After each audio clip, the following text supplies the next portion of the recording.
Saudaraku, pernahkah kita menyadari bahwa yang disebut ahli kitab bukan hanya mereka yang hidup pada zaman Nabi Isa atau Nabi Musa? Sesungguhnya, ahli kitab bisa hidup di setiap zaman, bahkan di dalam diri kita sendiri. Ketika kita mengetahui wahyu, mengenal kebenaran, tapi hati kita menolak tunduk kepada nur Allah dan wasilahnya. Inilah awal dari jahanam, lapisan neraka paling bawah, kegelapan paling dalam dalam sistem kesadaran manusia. Assalamualaikum warahmatullahi wabarakatuh. Kembali hadir di kanal YouTube Ngaji Tasawuf pada channel Pesan Bunyai tentang pentingnya ngaji ma'rifat. Bahasan kali ini tentang apa itu ahli kitab. Suatu julukan yang melekat pada seorang alim di zaman Nabi Musa dan Nabi Isa. Pada hakikatnya, setiap diri kita berpeluang menjadi ahli kitab. Ahli kitab dalam perspektif Qadim, sebagaimana Allah berfirman dalam surat Al-Bayyinah ayat 6, yang artinya sesungguhnya orang-orang yang kafir dari golongan ahli kitab dan orang-orang musyrik akan masuk ke neraka jahanam, kekal di dalamnya. Mereka itulah seburuk-buruk makhluk. Nah, secara lahiriah, ayat ini menegaskan hukuman bagi kaum yang menolak kebenaran. Namun secara batiniah atau tasawuf qadim, ahli kitab bermakna ruh yang telah menerima ilmu dan cahaya, tetapi tidak sampai pada penyaksian atau zuhud terhadap nur Allah melalui wasilah Rasul dan pewarisnya. Mereka mengetahui tetapi tidak menyatu. Mereka berilmu tapi tidak tunduk. Mereka beragama tetapi tanpa mursyid yang membimbing rohani. Inilah bentuk kekufuran rohani, mengetahui jalan tetapi menolak berjalan. Jahanam adalah kegelapan kesadaran.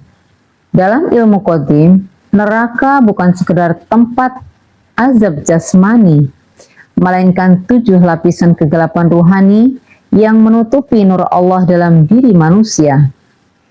Dan jahanam adalah lapisan paling dasar, kondisi hati yang mengetahui kebenaran tetapi menolak berserah. Seseorang yang mempelajari Al-Quran, berilmu agama tetapi tidak sampai kepada pengenalan hakikat untuk bermakrifat melalui wasilah mursyid, sesungguhnya sedang berhenti di depan cahaya. Ia membawa kitab tapi tidak membaca dengan mata ruhani. Ia tahu ayat tapi tidak menyentuh nur di balik huruf. Inilah ahli kitab batiniah yang terancam oleh jahanam kesadaran sendiri. Jalan keluar dari jahanam adalah mengenal sistem wasilah. Allah tidak menurunkan wahyu tanpa perantara atau utusan. Setiap zaman memiliki rasul atau pewaris ruhani atau mursyid yang membawa nur Allah untuk membimbing ruh manusia dari kegelapan menuju cahaya. Sebagaimana firman Allah dalam Quran surat Al-Baqarah ayat 151, yang artinya, sebagaimana kami telah mengutus kepada kalian seorang rasul dari kalangan kalian sendiri yang membacakan ayat-ayat kami, menyucikan kalian, mengajarkan kitab dan hikmah, dan mengajarkan apa yang sebelumnya tidak kalian ketahui.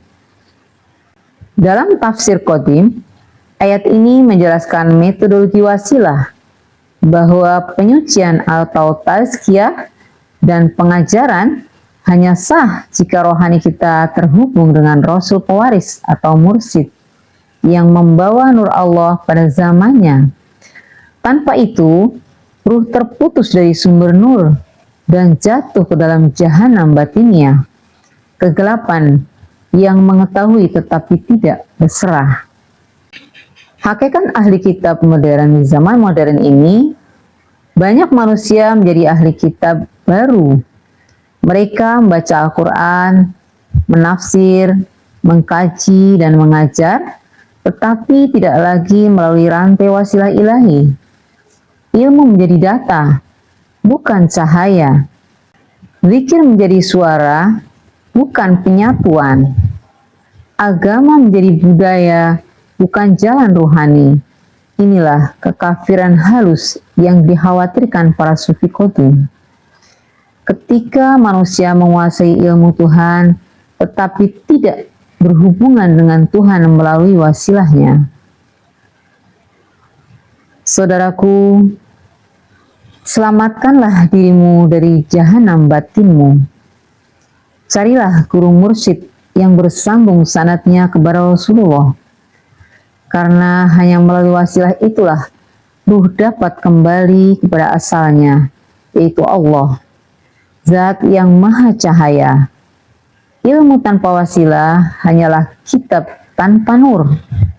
Ibadah tanpa mursyid hanyalah gerak tanpa arah. Dan makrifat tanpa tazkiyah hanyalah khayalan tanpa kenyataan.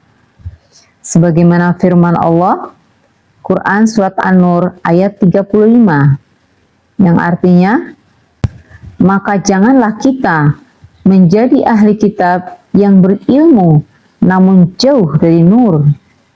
Karena hakikat keselamatan bukan sekedar beriman kepada kitab, tetapi berjalan dalam cahaya yang kitab itu turunkan melalui wasilah pewarisnya. Demikian yang dapat kami sampaikan. Mohon maaf sekiranya banyak hal yang kurang berkenan dalam penyampaian kami. Saya akhiri, billahi anta maksudi wa ridho kamatlubi. Wassalamualaikum warahmatullahi wabarakatuh.